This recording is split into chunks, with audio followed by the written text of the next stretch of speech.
After midnight, a great city seems to become very quiet.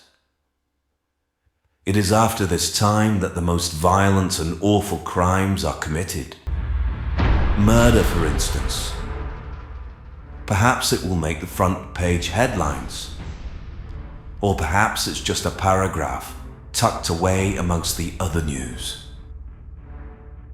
As you go to work, you may think about the thing that's happened. That you may be the next unfortunate who meets a murderer in the night. Someone so desperate that your life means nothing to him. Every morning you go to your work, but one day you'll be missing.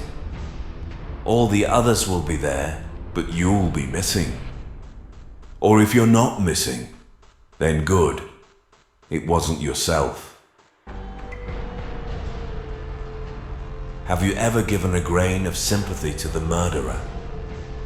No, I'm not going to give a plea for the criminal. But I know he's a human being too, and I know what it's like to be hunted. There's no rest and no peace for the murderer. In your home, you feel trapped.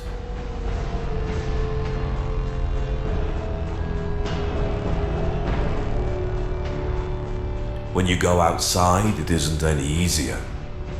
You try to lose yourself into forgetfulness by walking and walking and walking, but you can't walk fast enough to escape from something you're carrying around inside you, your fear.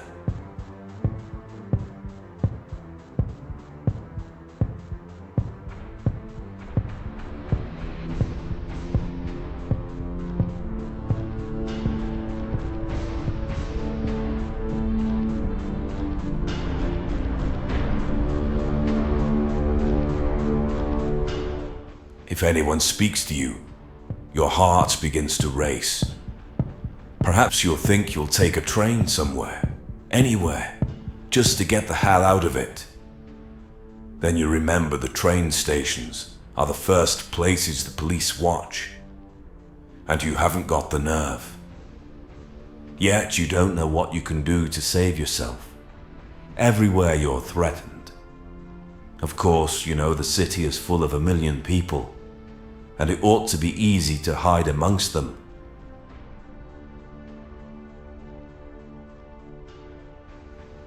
Have they got posters outside the police station with details about you? You daren't go and look. Perhaps all the others know. What chance have you got against millions of spies? All the same, you have to make some contact with the world. But you dread scrutiny. 10 to 1, you beat it before you satisfy your hunger. And you know the whole blasted thing is a vicious circle. You're making yourself conspicuous, but there's nothing you can do about it. There's a moment when you long just for an end. You're tired of being the hunted beast, and as the days pass, you take on the appearance of your victim.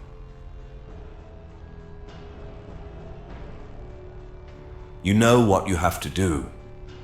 In the end, you have to give yourself up, just to find some peace. The police just laugh when I go to them. I sound crazy. A man who imagines things. There are lots of people like you who make confessions every time they read about a murder. The police use a lot of psychological jargon, and they threaten to have you locked up in a home if you confess again. But I wonder about what would happen if I ever did commit murder, and you read about it in the morning paper. Perhaps after what I've told you, perhaps it would be your turn to fit into the murderer's shoes. And all the time it will be me who's done it. That's funny, isn't it? But I'll feel sorry for you, because you'll be in a hellish turmoil. One day it could happen. It has happened to me hundreds of times.